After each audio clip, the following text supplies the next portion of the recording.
Students, Calicut യൂണിവേഴ്സിറ്റിയുടെ BA ഹിസ്റ്ററിയുടെ 6th സെമസ്റ്ററിൻ്റെ ഒരു പേപ്പറാണ് ഹിസ്റ്ററി ഓഫ് ഹ്യൂമൻ റൈറ്റ്സ്. അതിൻ്റെ 3rd മൊഡ്യൂളാണ് നമ്മൾ നോക്കുന്നത്. ഹ്യൂമൻ റൈറ്റ്സ് വയോലേഷൻ ആൻഡ് ഇൻ്റർവെൻഷൻസ്, അതായത് മനുഷ്യാവകാശ ലംഘനങ്ങളും അതിലെ ഇടപെടലുകളാണ് നമുക്കിവിടെ പറയാനുള്ളത്. എന്താണ് മനുഷ്യാവകാശ ലംഘനങ്ങൾ എന്ന് പറഞ്ഞാൽ, ഈ ഒരു മനുഷ്യാവകാശ കമ്മീഷൻ തന്നെ നിലവിൽ വന്നത് ഹോളോകോസ്റ്റ് ഉൾപ്പെടെയുള്ള 2ാം ലോക മഹായുദ്ധ സമയത്ത് നടന്ന അതിക്രമങ്ങൾക്കുള്ള ഒരു മറുപടിയായിട്ടാണ്. അതായത് മനുഷ്യനെ പീഡനത്തിൽ നിന്നുള്ള സ്വാതന്ത്ര്യം, അഭിപ്രായ സ്വാതന്ത്ര്യം, അഭയം തേടാനുള്ള അവകാശം തുടങ്ങിയ എല്ലാ ആളുകൾക്കും അർഹമായിട്ടുള്ള അവകാശങ്ങൾ ലഭിക്കാൻ വേണ്ടിയിട്ടാണ് ഈ ഒരു കമ്മീഷൻ രൂപീകൃതമായിട്ടുള്ളത്. അപ്പം ഈ അവകാശങ്ങൾ സംരക്ഷിക്കപ്പെടാതിരിക്കുകയോ അവഗണിക്കപ്പെടുകയോ ചെയ്യുന്ന അവസ്ഥയാണ് മനുഷ്യാവകാശ ലംഘനം എന്ന് പറയുക. അപ്പം ഈ ലംഘനങ്ങൾ രാഷ്ട്രം മനഃപൂർവ്വം നടത്തുന്നതാവാം, അല്ലെങ്കിൽ മറ്റൊരു രാഷ്ട്രത്തെ തടയുന്ന, അതിൽ ഈ ലംഘനത്തിൽ നിന്ന് മറ്റൊരു രാഷ്ട്രത്തെ തടയുന്നതിൻ്റെ ഭാഗമായിട്ട് അത് പരാജയപ്പെട്ടതിൻ്റെ ഭാഗമായിട്ട് സംഭവിച്ചതാവാം. രാഷ്ട്രം മനുഷ്യാവകാശ ലംഘനങ്ങളിൽ ഏർപ്പെടുമ്പോൾ പോലീസ്, ജഡ്ജിമാർ, പ്രോസിക്യൂട്ടർമാർ, സർക്കാർ ഉദ്യോഗസ്ഥർ തുടങ്ങി വിവിധ അഭിനേതാക്കളെ അതിൽ ഉൾപ്പെടുത്തും. ലംഘനം പോലീസ് ക്രൂരത പോലുള്ള ശാരീരികമായിട്ടുള്ള അക്രമാസക്തമായിട്ടുള്ള പ്രവൃത്തികളാവാം. അതേസമയം ന്യായമായ വിചാരണകൾക്കുള്ള അവകാശം പോലുള്ള അവകാശങ്ങളും ലംഘിക്കപ്പെടാൻ സാധ്യതയുണ്ട്. അവിടെ ചിലപ്പോൾ ശാരീരികമായ അക്രമം ഉണ്ടാവണമെന്നില്ല. ഈ 2ാമത്തെ തരത്തിലുള്ള ലംഘനത്തിൽ സംരക്ഷിക്കപ്പെടുന്നതിൽ ഭരണകൂടത്തിൻ്റെ പരാജയം അതൊരു അവകാശ ലംഘനമാണ്. ഇപ്പോൾ ഒരു സമൂഹത്തിലുള്ള വ്യക്തികളോ ഗ്രൂപ്പുകളോ തമ്മിൽ സംഘർഷമുണ്ടാകുമ്പോഴാണ് ഇത്തരത്തിൽ സംഭവിക്കുക. ഇപ്പോൾ ദുർബലരായ ആളുകളെയും ഗ്രൂപ്പുകളെയും സംരക്ഷിക്കാനും ഇടപെടാനും ഭരണകൂടം ഒന്നും ചെയ്യുന്നില്ലെങ്കിൽ ഇത് ലംഘനങ്ങളിൽ പെടുന്നതാണ്. അമേരിക്കൻ ഐക്യനാടുകളിൽ രാജ്യത്തുടനീളം ആൾക്കൂട്ട കൊലപാതകങ്ങൾ പതിവായി നടന്ന സമയത്ത് കറുത്ത അമേരിക്കക്കാരെ സംരക്ഷിക്കുന്നതിൽ ഭരണകൂടം പരാജയപ്പെട്ടു. ആൾക്കൂട്ട കൊലപാതകങ്ങൾക്ക് ഉത്തരവാദികളായവരിൽ പലരും ഒരു രാഷ്ട്രത്തിലെ പോലീസുകാരായതുകൊണ്ട് ഒരേ സമയം 2 തരത്തിലുള്ള ലംഘനങ്ങളും നടക്കാറുണ്ട്. ഉദാഹരണത്തിന് സിവിൽ, രാഷ്ട്രീയ, സാമ്പത്തിക, സാംസ്കാരിക, സാമൂഹിക അവകാശങ്ങളെല്ലാം വിവിധ മാർഗങ്ങളിലൂടെ ലംഘിക്കപ്പെടാൻ സാധ്യതയുണ്ട്. മനുഷ്യാവകാശങ്ങളുടെ സാർവത്രിക പ്രഖ്യാപനത്തിലും നിയമപരമായി ബാധകമായ അന്താരാഷ്ട്ര മനുഷ്യാവകാശ ഉടമ്പടികളിലും പ്രതിപാദിച്ചിരിക്കുന്ന എല്ലാ അവകാശങ്ങളും അത്യന്താപേക്ഷികമായിട്ട് കണക്കാക്കപ്പെട്ടിട്ടുണ്ട്. എങ്കിലും കൂടുതൽ ഗൗരവമായി പരിഗണിക്കുന്ന ചില ലംഘനങ്ങളുണ്ട്. ജീവിക്കാനുള്ള അവകാശം, സുരക്ഷ, നിയമത്തിന് മുമ്പിൽ തുല്യത, ഇങ്ങനെയുള്ള പൗരാവകാശങ്ങൾ ഏറ്റവും പ്രധാനപ്പെട്ട അവകാശങ്ങളാണ്. അതുപോലെ ന്യായമായ വിചാരണയ്ക്കുള്ള അവകാശം, വോട്ടവകാശം, ഇതെല്ലാം തന്നെ ഈ ഒരു വിഭാഗത്തിൽപ്പെടുന്ന അവകാശങ്ങളാണ്. വംശഹത്യ, പീഡനം, ഏകപക്ഷീയമായ അറസ്റ്റ് എന്നിവയിലൂടെ സിവിൽ, രാഷ്ട്രീയ അവകാശങ്ങൾ ലംഘിക്കപ്പെടാറുണ്ട്. ഈ ലംഘനങ്ങളൊക്കെ തന്നെ യുദ്ധസമയത്താണ് സംഭവിക്കാറുള്ളത്. ഒരു മനുഷ്യാവകാശ ലംഘനം സായുധ സംഘടനത്തെക്കുറിച്ചുള്ള നിയമങ്ങളുടെ ലംഘനവുമായിട്ട് കൂടിച്ചേരുമ്പോൾ അതൊരു യുദ്ധ കുറ്റകൃത്യം എന്ന പേരിലാണ് അറിയപ്പെടുന്നത്.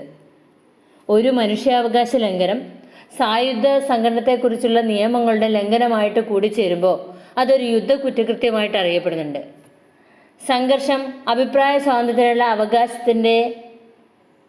അവകാശത്തിൻ്റെയും സമാധാനപരമായി ഒത്തുചേരാനുള്ള അവകാശത്തിൻ്റെയും ലംഘനങ്ങൾക്ക് കാരണമാകും. നിയന്ത്രണം നിലനിർത്താനും വിമത സാമൂഹിക ശക്തികളെ അടിച്ചമർത്താനും ശ്രമിക്കുന്നതുകൊണ്ട് രാഷ്ട്രങ്ങൾ സാധാരണയായി ലംഘനങ്ങൾക്ക് ഉത്തരവാദികളാവാറുണ്ട്. ആഭ്യന്തര സ്വസ്ഥതയുടെ സമയത്ത് രാഷ്ട്രീയ അവകാശങ്ങളെ അടിച്ചമർത്തുക എന്നത് പല സർക്കാരുകളുടെയും ഒരു പൊതുതന്ത്രമാണ്. സിവിൽ, രാഷ്ട്രീയ, മനുഷ്യാവകാശ ലംഘനങ്ങൾ എല്ലായ്പ്പോഴും സംഘടനകളുമായിട്ട് ബന്ധപ്പെട്ടുള്ളതല്ല. മാത്രമല്ല ഏത് സമയത്തും സംഭവിക്കാവുന്നതാണ്. ദശലക്ഷക്കണക്കിന് പുരുഷന്മാരും സ്ത്രീകളും കുട്ടികളും തൊഴിലിനും ലൈംഗിക ചൂഷണത്തിനും നിർബന്ധരാക്കപ്പെടുന്നതുകൊണ്ട് മനുഷ്യക്കടത്ത് നിലവിൽ ആഗോളതലത്തിൽ ഏറ്റവും വലിയൊരു പ്രശ്നമാണ്. മതപരമായ വിവേചനം ലോകമെമ്പാടുമുള്ള പല സ്ഥലങ്ങളിലും വളരെ സാധാരണമാണ്. ദുർബല വിഭാഗങ്ങളെ സംരക്ഷിക്കുന്നതിൽ ഭരണകൂടം പരാജയപ്പെടുന്നതുകൊണ്ടാണ് ഈ ലംഘനങ്ങൾ പലപ്പോഴും സംഭവിക്കാറുള്ളത്. സാമൂഹിക, സാമ്പത്തിക, സാംസ്കാരിക അവകാശങ്ങളിൽ ജോലി ചെയ്യാനുള്ള അവകാശം, വിദ്യാഭ്യാസത്തിനുള്ള അവകാശം, ശാരീരികവും മാനസികവുമായ ആരോഗ്യത്തിനുള്ള അവകാശം, ഇവയെല്ലാം പെടുന്നതാണ്. അപ്പോൾ എല്ലാ മനുഷ്യാവകാശങ്ങളുടെയും കാര്യത്തിൽ എന്ന പോലെ തന്നെ സാമ്പത്തികവും സാമൂഹികവും സാംസ്കാരികവുമായ അവകാശങ്ങൾ രാഷ്ട്രങ്ങൾക്കും മറ്റ് പോലീസ് പോലുള്ള വിഭാഗങ്ങൾക്കും ലംഘിക്കാൻ കഴിയും. അപ്പോൾ ഈ അവകാശങ്ങൾ രാഷ്ട്രങ്ങൾക്ക് ലംഘിക്കാൻ കഴിയും. ഈ അവകാശങ്ങൾ എങ്ങനെ ലംഘിക്കപ്പെടാം എന്നതിൻ്റെ കുറേ ഉദാഹരണങ്ങൾ മനുഷ്യാവകാശ ഹൈ കമ്മീഷണറുടെ ഓഫീസ് നമുക്ക് നൽകുന്നുണ്ട്.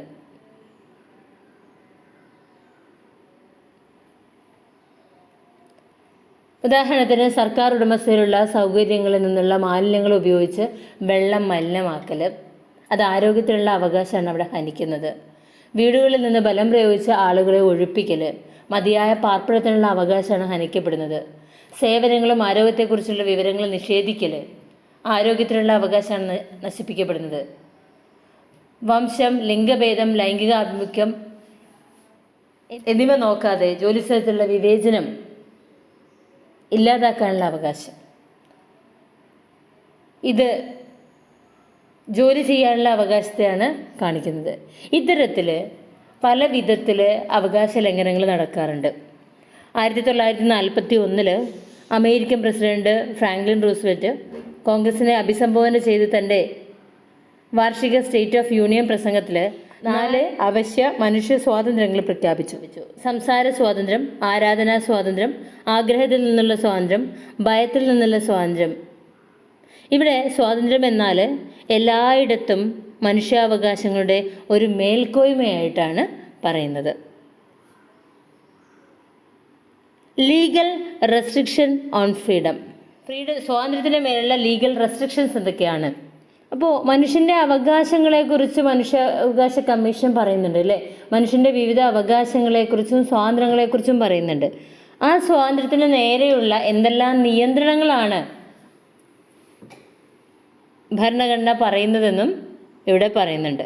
അപ്പോൾ ഒരു കാര്യത്തിൽ നടപടി എടുക്കുന്നതിന് മുമ്പ് ഉദ്യോഗസ്ഥർ 2 തവണ അതിനെക്കുറിച്ച് ആലോചിച്ചിട്ട് എല്ലാ മനുഷ്യാവകാശ ലംഘനങ്ങൾ ഏത് തരത്തിലാണെന്നതിനെ വ്യക്തമായിട്ട് മനസ്സിലാക്കണം. ചില സന്ദർഭങ്ങളിൽ ദേശീയ നയങ്ങൾ മനുഷ്യാവകാശ തത്വങ്ങൾ പാലിക്കുന്നതിലേക്ക് കൊണ്ടുവരാൻ അതിനെ വീണ്ടും പുനർവിചിന്തനം നടത്താറുണ്ട്. മറ്റ് സന്ദർഭങ്ങളിൽ വ്യക്തിഗത പരാതികൾ നിയമത്തിലും പ്രയോഗത്തിലും കുറേ മാറ്റങ്ങൾ വരുത്തിയിട്ടുണ്ട്. മനുഷ്യാവകാശങ്ങൾ സംബന്ധിച്ച് യൂറോപ്യൻ കൺവെൻഷനെ വ്യാഖ്യാനിക്കുകയും പ്രയോഗിക്കുകയും ചെയ്യുന്ന യൂറോപ്യൻ മനുഷ്യാവകാശ കോടതിയുടെ വിധിന്യായങ്ങളുടെ ഒരു തുടർ നടപടികളിൽ അത്തരം മാറ്റങ്ങളുടെ വ്യക്തമായിട്ടുള്ള ഉദാഹരണങ്ങൾ നമുക്ക് കാണാൻ പറ്റും. യൂറോപ്യൻ മനുഷ്യാവകാശ കോടതിയിൽ കൊണ്ടുവന്ന കേസുകളുടെ ഫലമായിട്ട് യുണൈറ്റഡ് കിങ്ഡം അതിൻ്റെ നിയമങ്ങൾ മാറ്റം വരുത്തിയതിൻ്റെ ഉദാഹരണങ്ങൾ കാണാൻ പറ്റും. സംശയിക്കപ്പെടുന്ന തീവ്രവാദികൾക്കെതിരെയുള്ള ചോദ്യം ചെയ്യൽ, സാങ്കേതിക വിദ്യയുടെ തിരോധാനം, കൂടാതെ വൈറ്റ് നോയ്സിൻ്റെ ഉപയോഗം, വടക്കൻ അയർലൻഡിലെ പുരുഷന്മാർ തമ്മിലുള്ള ലൈംഗിക പ്രവർത്തനത്തെ കുറ്റവിമുക്തമാക്കൽ, എല്ലാ സ്കൂളുകളിലും ശാരീരിക ശിക്ഷ നിർത്തലാക്കൽ, ടെലിഫോൺ ടാപ്പിങ്ങിനായി ഒരു നിയമാനുസൃത പദ്ധതിയുടെ വികസനം, നാടുകടത്തപ്പെട്ടയാൾ പീഡനത്തിന് സാധ്യതയുള്ള രാജ്യങ്ങളിലേക്കുള്ള നാടുകടത്തൽ തടയൽ, സായുധ സേനയിലെ സ്വവർഗാനുരാഗികൾക്കും ലെസ്ബിയന്മാർക്കുമുള്ള നിരോധം ഇല്ലാതാക്കൽ, വിവാഹം ചെയ്യാനുള്ള അവകാശം ഉൾപ്പെടെയുള്ള ട്രാൻസാക്ഷനുകളുടെ അവകാശങ്ങൾ അംഗീകരിക്കൽ, ഇങ്ങനെയുള്ള കുറേ റെസ്ട്രിക്ഷൻസ് ഫ്രീഡത്തിന് നേരെ വന്നിട്ടുണ്ട്. 2000 മുതൽ 2000 കാലഘട്ടം മുതൽ യുണൈറ്റഡ് കിങ്ഡത്തിൻ്റെ മനുഷ്യാവകാശ നിയമം ഈ യൂറോപ്യൻ കൺവെൻഷനിൽ അടങ്ങിയിരിക്കുന്ന അവകാശ ലംഘനങ്ങളെക്കുറിച്ചുള്ള പരാതികൾ ദേശീയ കോടതികളിൽ നേരിട്ട് കൊണ്ടുവരാൻ പറ്റി. ഇവ പ്രധാനപ്പെട്ട നേട്ടങ്ങളായി കാണപ്പെടുന്നുണ്ട്. പക്ഷേ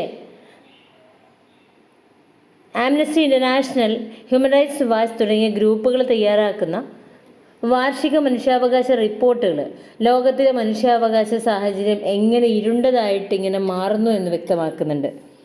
പരക്കെ അംഗീകരിക്കപ്പെട്ട പ്രാദേശികവും അന്തർദേശീയവുമായ ഉടമ്പടികൾ ഉണ്ടായിരുന്നിട്ടും ലോകത്തിൻ്റെ എല്ലാ ഭാഗങ്ങളിലും മനുഷ്യാവകാശ ലംഘനങ്ങൾ നിലനിൽക്കുന്നുണ്ട്.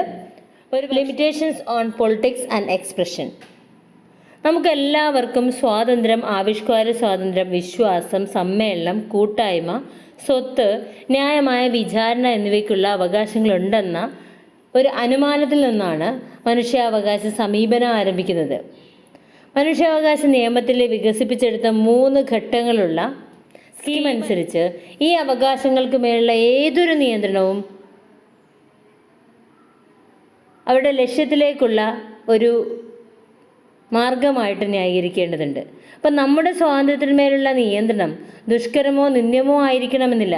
ശിക്ഷിക്കപ്പെട്ട ചില കുറ്റവാളികളുടെ സ്വാതന്ത്ര്യം നഷ്ടപ്പെടേണ്ടതിൻ്റെ ആവശ്യകത നമുക്ക് മനസ്സിലാക്കാൻ പറ്റും. അപ്പോൾ ഈ സന്ദർഭത്തിൽ മനുഷ്യാവകാശങ്ങൾ അവതരിപ്പിക്കുന്നത് ഒരു ന്യായമായ നടപടിക്രമം തടവിലാക്കേണ്ടതിൻ്റെ ആവശ്യകത തെളിയിക്കുന്നില്ലെങ്കിൽ വ്യക്തിക്ക് സ്വാതന്ത്ര്യത്തിന് അർഹതയുണ്ടെന്ന അനുമാനത്തിൽ നിന്ന് എങ്ങനെ തുടങ്ങണമെന്ന് മനസ്സിലാക്കി തരുന്നു. ഒരു മനുഷ്യാവകാശത്തിനെതിരായിട്ടുള്ള ഇടപെടൽ ബന്ധപ്പെട്ട അവകാശത്തിന്മേലുള്ള നിയമാനുസൃതമായ പരിമിതിയെ പ്രതിനിധീകരിക്കുന്നുണ്ടോ എന്ന് നിർണ്ണയിക്കാൻ 3 ഘട്ടങ്ങളുള്ള ഒരു പ്രക്രിയ സ്വീകരിക്കാൻ ഒരു തീരുമാനമെടുക്കുന്നയാൾ ബാധ്യസ്ഥനാണ്. ഇത് ഇനി പറയുന്ന രീതിയിൽ നമുക്ക് മനസ്സിലാക്കാൻ പറ്റും. ഇടപെടലിന് നിയമാനുസൃതമായ ലക്ഷ്യങ്ങളുണ്ടോ, അല്ലെങ്കിൽ വ്യക്തവും ആക്സസ് ചെയ്യാവുന്നതുമായ ഒരു നിയമം നിർദ്ദേശിക്കുന്ന ഇടപെടലാണോ? തിരിച്ചറിഞ്ഞ നിയമാനുസൃത ലക്ഷ്യത്തിന് ആനുപാതികമായ ഇടപെടൽ ഒരു ജനാധിപത്യ സമൂഹത്തിൽ ആവശ്യമാണ്. ഇനി എന്താണ് ഡിറ്റൻഷൻ എന്ന് പറഞ്ഞാൽ? തങ്ങളുടെ രാഷ്ട്രത്തിൻ്റെ പേരിലോ അഭിപ്രായം പ്രകടിപ്പിക്കുന്നതിനോ വേണ്ടി തടവിലാക്കപ്പെട്ടവരോട് മനുഷ്യാവകാശ പ്രസ്ഥാനം പലപ്പോഴും ശ്രദ്ധ കാണിച്ചിട്ടുണ്ട്. ചിലപ്പോഴൊക്കെ മനസാക്ഷിയുടെ തടവുകാരല്ലെങ്കിൽ രാഷ്ട്രീയ തടവുകാരെന്നറിയപ്പെടുന്ന അത്തരം തടവുകാർ മനുഷ്യാവകാശ പ്രചാരങ്ങളുടെയും പ്രതിഷേധങ്ങളുടെയും വിഷയങ്ങളാണ്. അവരുടെ തടങ്കൽ പൊതുവെ അടിസ്ഥാന സ്വാതന്ത്ര്യങ്ങളെ അവഗണിക്കുന്ന ഭരണകൂടങ്ങളുമായിട്ട് ബന്ധപ്പെട്ടതാണ്. രാഷ്ട്രീയ അഭിപ്രായങ്ങൾ പ്രകടിപ്പിക്കുന്നതിനോ ജനാധിപത്യ അവകാശങ്ങൾ അവകാശപ്പെടുന്നതിനോ വേണ്ടി അത്തരം തടവുകാർ അറസ്റ്റ് ചെയ്യപ്പെടും. അവരുടെ വിചാരണകൾ ന്യായമായ വിചാരണയുടെ അടിസ്ഥാന ഘടകങ്ങളിൽ പലപ്പോഴും കുറവായിരിക്കും. നിരപരാധിത്വത്തിൻ്റെ അനുമാനം, ഒരാൾക്ക് ഇഷ്ടമുള്ള ഒരു അഭിഭാഷകനെ സമീപിക്കുക, തെളിവുകളെ വെല്ലുവിളിക്കാനുള്ള അവസരം എന്നിവയാണവ. ഇപ്പോൾ ഒരു സ്വതന്ത്ര ജഡ്ജി ഒരു വ്യക്തിയുടെ സ്വാതന്ത്ര്യം അറസ്റ്റിലോ ശിക്ഷാവിധിയിലോ ഇല്ലാതാക്കില്ല. സ്വാതന്ത്ര്യം ആവശ്യമുള്ള പരിധി വരെ പരിമിതപ്പെടുത്തിയിരിക്കുന്നു. എല്ലാ തടങ്കലുകളുടെയും ആവശ്യകത പുനഃപരിശോധിക്കാൻ തടങ്കൽ അധികാരി നിരന്തരം ആവശ്യമാണ്. കൂടാതെ സിവിൽ പൊളിറ്റിക്കൽ റൈറ്റ്സ് സംബന്ധിച്ച അന്താരാഷ്ട്ര ഉടമ്പടി ജയിൽ സംവിധാനങ്ങൾക്ക് ഒരു പ്രധാന ലക്ഷ്യമായി നവീകരണവും സാമൂഹിക പുനരധിവാസവും ഉണ്ടായിരിക്കണമെന്ന് ആവശ്യപ്പെടുന്നുണ്ട്. ഇനി എന്താണ് പ്രൊട്ടക്ഷൻ ഓഫ് ഹ്യൂമൻ റൈറ്റ്സ് എന്നും എന്താണ് ആംനസ്റ്റി ഇൻ്റർനാഷണൽ എന്നും നോക്കാം. അഖില ലോക മനുഷ്യാവകാശ വിളംബരത്തിലും മറ്റ് അന്താരാഷ്ട്ര രേഖകളിലും പറയുന്ന എല്ലാവിധ മനുഷ്യാവകാശങ്ങൾക്ക് വേണ്ടി പൊരുതുന്ന ഒരു അന്താരാഷ്ട്ര സർക്കാരേതര സംഘടനയാണ് ആംനസ്റ്റി ഇൻ്റർനാഷണൽ എന്ന് പറഞ്ഞാൽ AI. ചുരുക്കത്തിൽ ആംനസ്റ്റിയുടെ പ്രവർത്തനങ്ങൾ ഏതൊക്കെയാണ്? സ്വന്തം വിശ്വാസങ്ങളുടെ പേരിൽ തടവിലാക്കപ്പെട്ട വ്യക്തികളുടെ മോചനം, രാഷ്ട്രീയ തടവുകാർക്ക് നീതിപൂർവവും കാലതാമസവുമില്ലാത്ത വിചാരണ ഉറപ്പാക്കുക, വധശിക്ഷയും ലോക്കപ്പ് മർദ്ദനങ്ങളും അതുപോലുള്ള മറ്റ് ക്രൂരമായ ശിക്ഷാ നടപടികളുടെ ഉന്മൂലനം, രാഷ്ട്രീയ കൊലപാതകങ്ങൾക്കുമുള്ള അപ്രത്യക്ഷമാകലുകൾക്കുമുള്ള അവസാനം, കൂടാതെ സർക്കാരുകൾ മൂലവും എതിരാളികൾ മൂലവും ആരും അനുഭവിക്കുന്ന എല്ലാവിധ മനുഷ്യാവകാശ ദംശനങ്ങൾക്കുമെതിരെയുള്ള പ്രവർത്തനങ്ങൾ, ഇതൊക്കെ ഈ ഒരു സംഘടനയുടെ പ്രവർത്തനത്തിൻ്റെ ഭാഗമാണ്. 1961 പീറ്റർ ബെനൻസൺ എന്ന ബ്രിട്ടീഷ് അഭിഭാഷകനാണ് ഈ ഒരു ആംനസ്റ്റി ഇൻ്റർനാഷണൽ സ്ഥാപിച്ചത്. ഒരിക്കൽ പത്രവായനയ്ക്കിടയിൽ കണ്ണിൽപ്പെട്ട വാർത്ത വായിച്ച് ബെനൻസൺ ഞെട്ടിപ്പോയി. അത്യധികം രോഷാകുലനായി.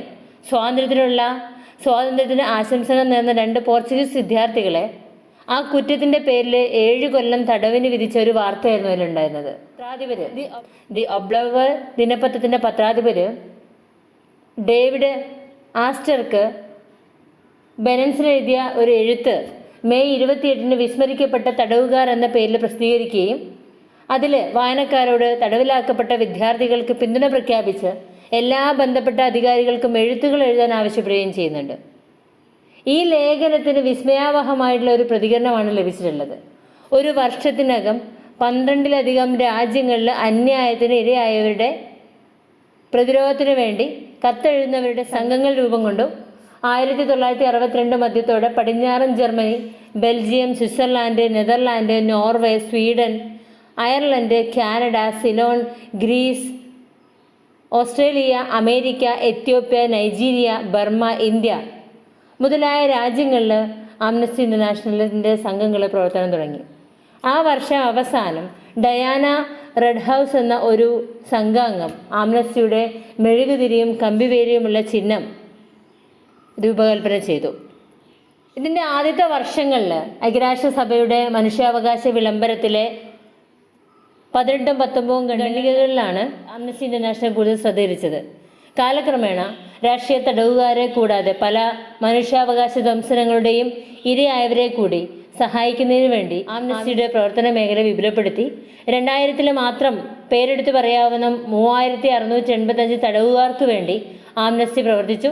ഇതിൽ 1/3 പേരുടെയും അവസ്ഥയിൽ എന്തെങ്കിലും ഒരു പുരോഗതി ഉണ്ടാക്കുവാൻ ആംനസ്റ്റിക്ക് കഴിഞ്ഞു. ഇന്ന് 10 ലക്ഷത്തിലധികം പേര് 162 രാജ്യങ്ങളിലും പ്രദേശങ്ങളിലുമായി 7500-ലധികം ആംനസ്റ്റി സംഘങ്ങളായിട്ട് പ്രവർത്തിക്കുന്നുണ്ട്.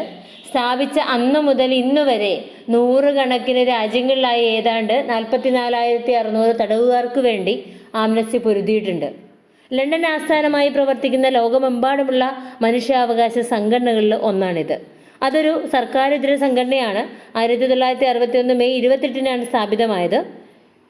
പീറ്റർ ബെറൻസൺ എന്ന ബ്രിട്ടീഷ് അഭിഭാഷകന് ലോകമെമ്പാടുമുള്ള ദുരിതമനുഭവിക്കുന്ന മനുഷ്യർക്ക് വേണ്ടി പൊതുമാപ്പ് നൽകണമെന്ന് പത്രത്തിൽ അഭ്യർത്ഥിക്കുന്നുണ്ട്. ലണ്ടനിലെ ഈസ്റ്റേൺ സ്ട്രീറ്റിലാണ് ഇതിൻ്റെ ആസ്ഥാനം. ഇപ്പോൾ ഇത് ലോകമെമ്പാടും വ്യാപിച്ചു. ഈ സംഘടനയുടെ ശ്രമഫലമായിട്ട് 1977 സമാധാനത്തിനുള്ള നൊബേൽ സമ്മാനം ആംനസ്റ്റി ഇൻ്റർനാഷണലിന് ലഭിച്ചു. ആംനസ്റ്റി ഇൻ്റർനാഷണൽ അതിൻ്റെ ശ്രദ്ധ വിപുലീകരിച്ചു. ഇപ്പോൾ അതിൻ്റെ ദൗത്യം ശാരീരികവും മാനസികവുമായുള്ള സമഗ്രത, മനസാക്ഷി, ആവിഷ്കാര സ്വാതന്ത്ര്യം, വിവേചനത്തിൽ നിന്നുള്ള സ്വാതന്ത്ര്യം എന്നിവയ്ക്കുള്ള അവകാശങ്ങളുടെ ഗുരുതരമായുള്ള ദുരുപയോഗം തടയുന്നതിനും അവസാനിപ്പിക്കുന്നതിനും കേന്ദ്രീകരിച്ചുള്ള ഗവേഷണങ്ങളും പ്രവർത്തനങ്ങളും ഏറ്റെടുക്കുക എന്നുള്ളതാണ്. ശീതയുദ്ധകാലത്ത് മനുഷ്യാവകാശങ്ങൾക്കായുള്ള ഉത്കണ്ഠയുടെ ആവശ്യങ്ങളുടെ വളർച്ചയുടെ കഥയുടെ ഭാഗമാണിത്. പൊതുമാപ്പിനുള്ള യഥാർത്ഥ അപ്പീലിന് 4 ലക്ഷ്യങ്ങളുണ്ടായിരുന്നു. അവരുടെ അഭിപ്രായങ്ങളുടെ പേരിൽ തടവിലാക്കപ്പെട്ടവരുടെ മോചനത്തിനായി നിഷ്പക്ഷമായി പ്രവർത്തിക്കുക, ന്യായമായതും പൊതുവായിട്ടുള്ള വിചാരണ തേടുക, അഭയത്തിനുള്ള അവകാശം വിപുലീകരിക്കാനും രാഷ്ട്രീയ അഭയാർത്ഥികളെ ജോലി കണ്ടെത്താൻ സഹായിക്കാനും അഭിപ്രായ സ്വാതന്ത്ര്യം ഉറപ്പു നൽകാൻ ഫലപ്രദമായിട്ടുള്ള അന്താരാഷ്ട്ര യന്ത്രങ്ങളെ പ്രേരിപ്പിക്കുക, ഇവയെല്ലാം ഇതിൻ്റെ ഭാഗമായിരുന്നു.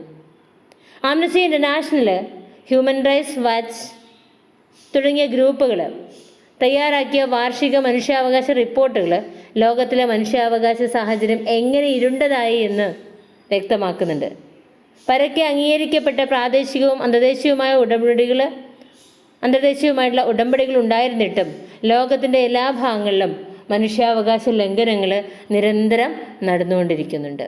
സ്വന്തം വിശ്വാസങ്ങളുടെ സമാധാനപരമായ ആചരണത്തിൻ്റെ പേരിൽ തടവിലാക്കപ്പെട്ടവർക്ക് സ്വാതന്ത്ര്യം നേടിക്കൊടുക്കുക, തടവുകാർക്ക് ധൃതിയിലും നിയമാനുസൃതവുമായുള്ള നീതി ഉറപ്പാക്കുക, തടവുകാർക്ക് നേരെയുള്ള എല്ലാതരം മർദ്ദനമുറകളും ഇല്ലായ്മ ചെയ്യുക, വധശിക്ഷ അടക്കമുള്ള എല്ലാ നടപടികളും ഇല്ലായ്മ ചെയ്യുക, ഭരണകൂടങ്ങളുടെ തീവ്രവാദ പ്രവർത്തനങ്ങളും കൊലപാതകങ്ങളും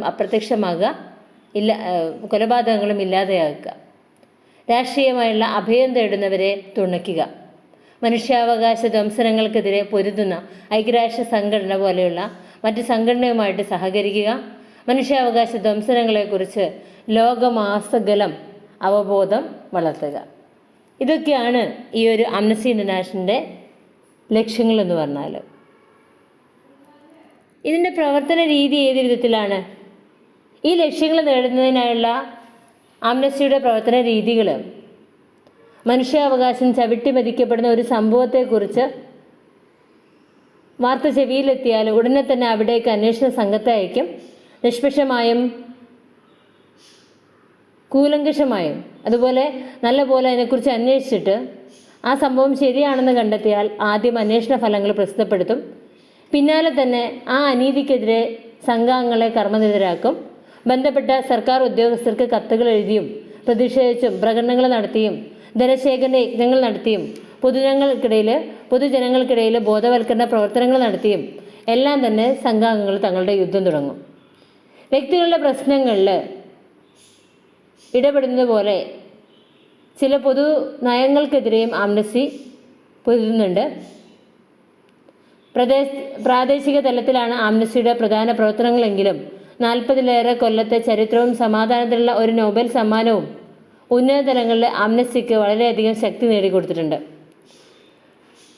കൂടുതൽ ആംനസ്റ്റി അംഗങ്ങളും കത്തെഴുത്താണ് അവരുടെ പ്രധാന ആയുധമായിട്ട് തിരഞ്ഞെടുത്തിരിക്കുന്നത്. ആംനസ്റ്റിയുടെ കേന്ദ്ര സംഘടന മനുഷ്യാവകാശ ധ്വംസനങ്ങൾ കണ്ടെത്തുകയും അതിൻ്റെ സത്യാവസ്ഥകൾ പരിശോധിച്ച് ഉറപ്പുവരുത്തുകയും ചെയ്തതിനു ശേഷം കീഴ്ഘടകങ്ങളിലേക്കും ഓരോ സ്വതന്ത്ര അംഗങ്ങൾക്കും അറിയിപ്പുകൾ കൊടുക്കുകയും ചെയ്യുന്നുണ്ട്. ഉടൻ തന്നെ സംഘങ്ങളും അംഗങ്ങളും സംഭവവുമായിട്ട് നേരിട്ട് ബന്ധമുള്ള സർക്കാർ ഉദ്യോഗസ്ഥന്റെ പേർക്ക് പ്രതിഷേധവും ആശങ്കകളും അറിയിച്ചുകൊണ്ട് കത്തുകൾ എഴുതുന്നു. സ്വകാര്യതയ്ക്കുള്ള അവകാശത്തെക്കുറിച്ചാണ് ഇവിടെ പറയുന്നത്. ഒരു വ്യക്തിയുടെ സ്വകാര്യതയ്ക്കുള്ള അവകാശം കുറ്റകൃത്യങ്ങൾ തടയുന്നതിനോ പൊതുജനാരോഗ്യം പ്രോത്സാഹിപ്പിക്കുന്നതിനോ ഉള്ള പൊതുവായ താല്പര്യങ്ങൾ സ്വകാര്യതയ്ക്കുള്ള അവകാശത്തിൻ്റെ വ്യാപ്തിയും സമാനമായിട്ട് പറയുന്നുണ്ട്. സ്വത്ത് അധിഷ്ഠിതമായുള്ള അവകാശം എന്നത് സ്വകാര്യതയ്ക്കുള്ള അവകാശമാണ്. ഒരാളുടെ കുടുംബജീവിതത്തിലുള്ള അവകാശം അതുകൊണ്ട് സ്വകാര്യമായിട്ടുള്ള അവകാശമാണ്. ആദ്യകാലത്തെ സങ്കല്പം അനുസരിച്ച് സ്വകാര്യപരമായിട്ടുള്ള കുടുംബജീവിതം ഉണ്ടായിരുന്നില്ല. എന്നാൽ ആധുനിക സങ്കല്പത്തിലേക്ക് മാറുമ്പോൾ ഈ അവകാശം ആ വ്യക്തിയുടെ മാത്രം അവകാശം എന്നുള്ള രീതിയിലേക്ക് മാറുന്ന പ്രതീക്ഷകൾക്കും സാങ്കേതിക മുന്നേറ്റങ്ങൾക്കും അനുസൃതമായിട്ട് പൊരുത്തപ്പെടാൻ കഴിയുന്ന സ്വകാര്യത എന്ന സങ്കല്പത്തിൻ്റെ ശക്തി ഇവിടെയാണ് നമുക്ക് കാണാൻ പറ്റുക. നാം നിരീക്ഷിക്കപ്പെടേണ്ടതാണെന്നും നമ്മെക്കുറിച്ച് ചില വിവരങ്ങളും ചിത്രങ്ങളും നമ്മുടെ അനുമതിയില്ലാതെ പ്രചരിപ്പിക്കാൻ പാടില്ലെന്നുമുള്ള അവകാശബോധമാണ് സ്വകാര്യതയ്ക്കുള്ള അവകാശം എന്ന് പറഞ്ഞാൽ. പ്രബലരായ ആളുകൾ ഇത്തരം നിരീക്ഷണങ്ങളിൽ അസ്വസ്ഥരായതുകൊണ്ടാണ് സ്വകാര്യത അവകാശവാദങ്ങൾ ഉയർന്നു വരുന്നത്. കൂടാതെ ഏകപക്ഷീയമായ ഇടപെടലുകളിൽ നിന്ന് കുടുംബത്തെയും വീടിനെയും കത്തിടപാടുകളെയും സംരക്ഷിക്കേണ്ടതിൻ്റെ ആവശ്യകതയിലേക്ക് സ്വകാര്യത എന്നുള്ള ആശയം സ്വാംശീകരിക്കപ്പെടുന്നുണ്ട്. കൂടാതെ ബഹുമാനവും പ്രശസ്തിയും സംരക്ഷിക്കാനുള്ള ദൃഢനിശ്ചയം ഉണ്ടായിട്ടുണ്ട്. ഡാറ്റ സംഭരണം, ഡിജിറ്റൽ ഇമേജുകൾ, DNA ഐഡൻറ്റിഫിക്കേഷൻ, റെറ്റിന സ്കാനുകൾ, ഇൻ്റർനെറ്റ് തുടങ്ങിയ സമീപകാല സാങ്കേതിക മുന്നേറ്റങ്ങൾ സ്വകാര്യതയ്ക്ക് ഭീഷണിയായി മാറുന്നുണ്ട്. അപ്പോൾ ആ വെല്ലുവിളികളെ നേരിടാൻ സ്വകാര്യതയ്ക്കുള്ള അവകാശം ഇപ്പോൾ പുനർവ്യാഖ്യാനം ചെയ്യപ്പെടുന്നുണ്ട്. സ്വകാര്യതയ്ക്ക് കുറഞ്ഞ് 5 സമകാലിക മാനങ്ങളിലെങ്കിലും നമുക്കതിനെ മനസ്സിലാക്കാൻ പറ്റും.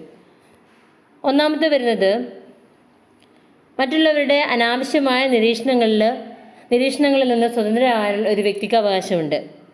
നമ്മളിൽ ചിലർ വസ്ത്രം ധരിക്കുമ്പോൾ മറ്റുള്ളവരിൽ നിന്ന് സംരക്ഷിക്കപ്പെടാൻ ആഗ്രഹിക്കുന്നു എന്ന ബോധം അത് അവൻ്റെ സ്വകാര്യതയ്ക്കുള്ള അവകാശമാണ്. അതുപോലെ മറ്റുള്ളവൻ്റെ സ്വകാര്യതയിലേക്ക് ഇറങ്ങിച്ചെല്ലൽ അത് അവൻ്റെ സ്വകാര്യതയെ ഇല്ലാതാക്കുന്ന ഒരു പ്രവൃത്തിയാണ്. ക്യാമറകൾ, മറ്റു നിരീക്ഷണ ഉപകരണങ്ങളൊക്കെ വെച്ചുകൊണ്ട് അനാവശ്യമായി അവരുടെ സ്വകാര്യതയിലേക്ക് ഇറങ്ങിച്ചെല്ലുന്നത് ഒരു വ്യക്തിയുടെ സ്വകാര്യതയ്ക്കുള്ള അവകാശത്തെ നിഷേധിക്കുന്നതാണ്. രണ്ടാമത്തത്, നമ്മെക്കുറിച്ചുള്ള വിവരങ്ങളുടെയും ചിത്രങ്ങളുടെയും പ്രചാരം പരിമിതപ്പെടുത്താൻ നമ്മൾ ആഗ്രഹിക്കുന്നുണ്ട്. പക്ഷേ നമ്മളെക്കുറിച്ച് അനാവശ്യമായിട്ടുള്ള ചിത്രങ്ങളും വിവരങ്ങളും സോഷ്യൽ മീഡിയയിലൂടെ പങ്കുവയ്ക്കപ്പെടുന്നത് അവരുടെ സ്വകാര്യതയെ ഹനിക്കുന്നതാണ്. മറ്റൊന്ന്, മൂന്നാം കക്ഷികൾ നമ്മുടെ ആശയവിനിമയങ്ങൾ തീർത്തുകയോ നിരീക്ഷിക്കുകയോ ചെയ്യാതെ മറ്റുള്ളവരുമായിട്ട് ആശയവിനിമയം നടത്താറുണ്ട്. അപ്പോൾ മനുഷ്യാവകാശ ഉടമ്പടിയിലെ യഥാർത്ഥ പരിരക്ഷ അനുസരിച്ച് ഒരാളെ ഫോൺ കോളിലൂടെയോ അല്ലാതെയോ അധിക്ഷേപിക്കുന്നത് അവരുടെ സ്വകാര്യപരമായിട്ടുള്ള കാര്യങ്ങളെക്കുറിച്ചുള്ള വിശദീകരണങ്ങൾ ഇതെല്ലാം തന്നെ വളരെ വലിയ കുറ്റകൃത്യമാണ്.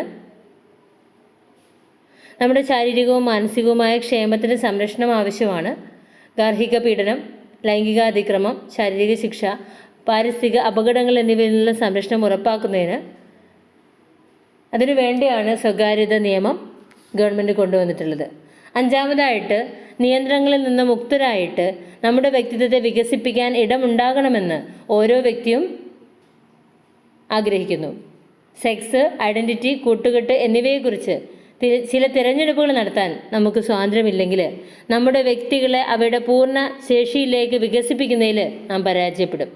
ഈ രീതിയിൽ പരസ്പര സമ്മതത്തോടെ സ്വവർഗരതിയെ കുറ്റകരമാക്കുന്ന നിയമങ്ങളെ വെല്ലുവിളിക്കാൻ അന്താരാഷ്ട്ര മനുഷ്യാവകാശ ഉടമ്പടിയിൽ പ്രയോഗത്തിൽ വന്നിട്ടുണ്ട്. ഇനി Rohingyas and their treatment by states. റോഹിംഗ്യകളും സ്റ്റേറ്റ്സിന് സ്റ്റേറ്റ്സിൻ്റെ അവരുടെ നേരെയുള്ള ട്രീറ്റ്മെൻറ്റ്സിനെ കുറിച്ചൊക്കെയാണ് നമുക്ക് പറയാനുള്ളത്. റോഹിംഗ്യ ജനവിഭാഗങ്ങൾ എന്ന് പറഞ്ഞാൽ റോഹിംഗ്യ ഭാഷ സംസാരിക്കുന്ന വിഭാഗമാണ്. ഇതിൽ ഭൂരിപക്ഷവും ഇസ്ലാം മതവിശ്വാസികളും ന്യൂനപക്ഷം ഹിന്ദു മതവിശ്വാസികളുമാണ്. ഇവർ മ്യാൻമറിലെ ഒരു വംശീയ വിഭാഗമാണ്. ചരിത്രപരമായിട്ട് അരക്കാനീസ് ഇന്ത്യൻസ് എന്നറിയപ്പെടുന്ന ഇവർ മ്യാൻമറിലെ റാഗ്യൻ പ്രവിശ്യയിൽ നിന്നുള്ള രാജ്യമില്ലാത്തവരെന്ന് വിശേഷിപ്പിക്കപ്പെടുന്ന മ്യാൻമറിലെ റാഗ്യൻ പ്രവിശ്യയിൽ നിന്നുള്ള രാജ്യമില്ലാത്തവരെന്ന് വിശേഷിപ്പിക്കപ്പെടുന്നവരാണ്. ഇൻഡോ ആര്യൻ ജനതയാണ് ഇവർ. 2016-17 പ്രതിസന്ധിക്ക് മുമ്പ് മ്യാൻമറിലെ ഏകദേശം 1 ദശലക്ഷം റോഹിംഗ്യൻ വംശജർ ജീവിച്ചിരുന്നതായിട്ട് കണക്കാക്കപ്പെടുന്നുണ്ട്. ലോകത്തിലെ ഏറ്റവും വലിയ പീഡിത ന്യൂനപക്ഷങ്ങളിൽ ഒന്നായിട്ട് 2013 വിശേഷിപ്പിച്ച റോഹിംഗ്യൻ ജനതയ്ക്ക് 1982 മ്യാൻമർ ദേശീയ നിയമപ്രകാരം പൗരത്വം നിഷേധിക്കപ്പെട്ടിട്ടുണ്ട്. ഹ്യൂമൻ റൈറ്റ്സ് വാച്ചിൻ്റെ നിരീക്ഷണമനുസരിച്ച് 1982 മ്യാൻമർ ദേശീയ നിയമം റോഹിംഗ്യൻ ജനതയുടെ പൗരത്വം സമ്പാദിക്കാനുള്ള സാധ്യതകളെ ഫലപ്രദമായിട്ട് പ്രതിരോധിക്കുന്നുണ്ട്. 8-ാം നൂറ്റാണ്ടിലെ റോഹിംഗ്യൻ ചരിത്രത്തിൻ്റെ അടയാളങ്ങൾ കണ്ടെത്തുന്നതിന് മുമ്പ് മ്യാൻമറിലെ നിയമം റോഹിംഗ്യകളെ അവിടുത്തെ 8 ദേശീയ വംശങ്ങളായിട്ട് അംഗീകരിക്കുന്നതായിരുന്നില്ല. സഞ്ചാര സ്വാതന്ത്ര്യം, സംസ്ഥാനതല വിദ്യാഭ്യാസം, സിവിൽ സർവീസ് ജോലികൾ ചെയ്യാനുള്ള അവകാശം, ഈ ജനങ്ങൾ ഇതിൽ നിന്നെല്ലാം മാറ്റി നിർത്തപ്പെട്ടു. തിരിച്ചറിയൽ കാർഡോ ജനന സർട്ടിഫിക്കറ്റോ പോലും ഇവർക്ക് സർക്കാർ അനുവദിച്ചില്ല. ഈ ജനത അവിടെ പരമ്പരാഗതമായിട്ട് തന്നെ വിവേചനങ്ങൾക്ക് ഇരയായിക്കൊണ്ടിരുന്നു. അവർക്ക് സ്വന്തമായിട്ട് സ്വത്തില്ല, പുറത്തേക്ക് യാത്ര ചെയ്യാൻ പോലും അവകാശമില്ല. മ്യാൻമറിലെ റോഹിംഗ്യൻസ് നേരിടുന്ന നിയമപരമായിട്ടുള്ള ഈ ഇന്നത്തെ ഒരു അവസ്ഥയെ വർണ്ണവിവേചനവുമായിട്ട് താരതമ്യം ചെയ്യപ്പെടാറുണ്ട്. 1978, 91, 92, 2012, 2015, 2016, 2017 എന്നീ വർഷങ്ങളിലായിട്ട് റോഹിംഗ്യർ സൈനിക അടിച്ചമർത്തൽ നേരിടുന്നുണ്ട്. മ്യാൻമറിലെ റോഹിംഗ്യൻ ജനതയ്ക്കെതിരെ സൈനിക പീഡനങ്ങളെ ജനതയ്ക്കെതിരെ നടക്കുന്ന സൈനിക പീഡനങ്ങളെ വംശീയ ശുദ്ധീകരണം എന്ന UN ഉദ്യോഗസ്ഥരും ഹ്യൂമൻ റൈറ്റ്സ് വാച്ചും വിശേഷിപ്പിക്കുന്നുണ്ട്. മ്യാൻമറിലെ UN മനുഷ്യാവകാശ പ്രതിനിധി റോഹിംഗ്യ വംശത്തിനെതിരായിട്ടുള്ള വിവേചനങ്ങളുടെയും പീഡനങ്ങളുടെയും ഒരു നീണ്ട ചരിത്രം നമുക്ക് കാണാൻ പറ്റും. സംഭവിച്ചുകൊണ്ടിരിക്കുന്ന ഒരു വംശഹത്യയെക്കുറിച്ചുള്ള അറബികള്, മുഗളന്മാർ, പോർച്ചുഗീസ് പാരമ്പര്യമുള്ളവർ പടിഞ്ഞാറൻ മ്യാൻമറിലെ തദ്ദേശീയമായ ഒരു സഹസ്രാബ്ദത്തിലധികം കാലങ്ങളായി നിലനിൽക്കുന്ന ഒരു പൈതൃകത്തിൻ്റെ പിന്തുടർച്ചക്കാരാണ് എന്ന നിലപാടിലാണ് റോഹിംഗ്യർക്കുള്ളത്. ഈ അറബികളും മുഗളന്മാരും പോർച്ചുഗീസ് പാരമ്പര്യമുള്ളവരും കുറേ കാലങ്ങളായിട്ട് നിലനിൽക്കുന്ന ഈ മ്യാൻമറിലെ റോഹിംഗ്യൻസിൻ്റെ പിൻഗാമികളാണെന്നൊരു വിശ്വാസമുണ്ട്. കൊളോണിയൽ കാലഘട്ടത്തിന് മുമ്പും ശേഷമുള്ള അരാക്കൻ ജനങ്ങളുടെ പിൻതലമുറക്കാരായിട്ടാണ് ഇവർ സ്വയം വിശേഷിപ്പിക്കുന്നത്. ചരിത്രപരമായിട്ട് ഈ ഒരു പ്രദേശം തെക്കുകിഴക്കൻ ഏഷ്യക്കും ഇന്ത്യൻ ഉപഭൂഖണ്ഡത്തിനും ഇടയിലുള്ള ഒരു സ്വതന്ത്ര രാജ്യമായിരുന്നു. 20-ാം നൂറ്റാണ്ട് അവസാനത്തോടു കൂടി പീഡനകാലം മൂർധനത്തിലാകുന്നതുവരെ മ്യാൻമറിൻ്റെ പാർലമെൻറ്റ് സ്ഥാനത്തേക്ക് റോഹിംഗ്യ പ്രതിനിധികൾ തിരഞ്ഞെടുക്കപ്പെട്ടു. മുൻകാലങ്ങളിൽ റോഹിംഗ്യ എന്ന പദത്തിൻ്റെ അസ്തിത്വം സ്വീകരിച്ചിരുന്നെങ്കിലും മ്യാൻമർ സർക്കാരിനെ നിലവിലെ ഔദ്യോഗിക നിലപാടുകൾ പ്രകാരം റോഹിംഗ്യ വംശജർ ദേശീയ ജനതയല്ല, അയൽദേശമായ ബംഗ്ലാദേശിൽ നിന്ന് അനധികൃതമായിട്ട് കുടിയേറ്റപ്പെട്ടവരാണെന്ന് കരുതപ്പെടുന്നുണ്ട്. മ്യാൻമർ സർക്കാർ റോഹിംഗ്യ എന്ന വാക്ക് അംഗീകരിക്കുന്നത് നിർത്തിവെക്കുകയും ഈ സമൂഹത്തെ ബംഗാളികൾ എന്ന അഭിസംബോധന ചെയ്യുകയും ചെയ്തു. റോഹിംഗ്യ ക്യാമ്പയിൻ ഗ്രൂപ്പുകൾ, പ്രത്യേകിച്ച് അരാക്കൻ റോഹിംഗ്യ നാഷണൽ ഓർഗനൈസേഷൻ, മ്യാൻമറിൽ നിന്നുള്ള സ്വയം നിർണയാവകാശം ആവശ്യപ്പെടുന്നുണ്ട്. ഐക്യരാഷ്ട്രസഭയുടെ നിരീക്ഷണത്തിൽ റോഹിംഗ്യക്കെതിരെ തീവ്രവാദ ദേശീയവാദികളായ ബുദ്ധമതക്കാർ വിദ്വേഷവും അസഹിഷ്ണുതയും പ്രചരിപ്പിക്കുന്നതിൻ്റെ തെളിവുകൾ അംഗീകരിക്കുന്നുണ്ട്. അതേസമയം മ്യാൻമർ സുരക്ഷാ സൈന്യം വധശിക്ഷകൾ, നിർബന്ധിത അപ്രത്യക്ഷമാകലുകൾ അല്ലെങ്കിൽ കാണാതാവലുകൾ, ഏകപക്ഷീയമായുള്ള അറസ്റ്റുകളും തടഞ്ഞുവെക്കലുകളും, തടവുകാരുടെ മേലുള്ള ക്രൂരമായ ദണ്ഡനങ്ങളും മോശം പെരുമാറ്റങ്ങളും നിർബന്ധ തൊഴിലെടുപ്പിക്കൽ എന്നീ നടപടികളുമായിട്ട് നിരന്തരം ക്രൂരതകൾക്ക് നേതൃത്വം കൊടുത്തുകൊണ്ടിരിക്കുകയാണ്. അപ്പോൾ ഐക്യരാഷ്ട്ര സംഘടനയുടെ അഭിപ്രായ പ്രകാരം റോഹിംഗ്യ പോലുള്ള മനുഷ്യാവകാശ ലംഘനങ്ങൾ മനുഷ്യവർഗത്തിനെതിരെയുള്ള കുറ്റകൃത്യങ്ങൾ തന്നെയാണ്. മ്യാൻമറിലെ റോഹിംഗ്യൻ ജനതയെ ചുറ്റിപ്പറ്റിയുള്ള വിവാദങ്ങൾ വംശീയ വിഭാഗത്തിൻ്റെ ഉത്ഭവത്തെക്കുറിച്ചുള്ള പരസ്പര വിരുദ്ധമായ കഥകളിൽ കാണാൻ പറ്റും. ബർമീസ് ഗവൺമെൻറ്റും ബർമീസ് ചരിത്രകാരന്മാരും വാദിക്കുന്നത് റോഹിംഗ്യകൾ യഥാർത്ഥത്തിൽ ബംഗാളി മുസ്ലിങ്ങളാണ്. റോഹിംഗ്യ എന്ന പദം അംഗീകരിക്കാൻ വിസമ്മതിക്കുന്നുണ്ട്. 1824 മുതൽ 1948 ബ്രിട്ടീഷ് കൊളോണിയൽ കാലഘട്ടത്തിലും അതിനുശേഷവും ബംഗാളിൽ നിന്ന് മ്യാൻമറിലെ റാഖൈൻ സംസ്ഥാനത്തിലേക്ക് റോഹിംഗ്യക്കാർ കുടിയേറിയവരാണ് റോഹിംഗ്യക്കാർ എന്ന് അവകാശപ്പെടുന്നുണ്ട്. എന്നിരുന്നാലും മ്യാൻമറിന് പുറത്തുള്ള മിക്ക വിദഗ്ധരും റോഹിംഗ്യക്കാർ കുറഞ്ഞത് 15-ാം നൂറ്റാണ്ട് മുതൽ ഒരുപക്ഷെ 7-ാം നൂറ്റാണ്ട് തുടക്കത്തിലും റാഖൈൻ സംസ്ഥാനത്ത് താമസിച്ചിരുന്നെന്ന് സമ്മതിക്കുന്നുണ്ട്. ബംഗ്ലാദേശിൽ നിന്നുള്ള സമീപകാല കുടിയേറ്റക്കാരാണ് റോഹിംഗ്യകൾ എന്ന അവകാശവാദത്തെ അവർ എതിർക്കുന്നുണ്ട്. മ്യാൻമറിൽ ഇന്ന് 80,000-നും 1,10,000-നും ഇടയിൽ റോഹിംഗ്യകളുണ്ട്.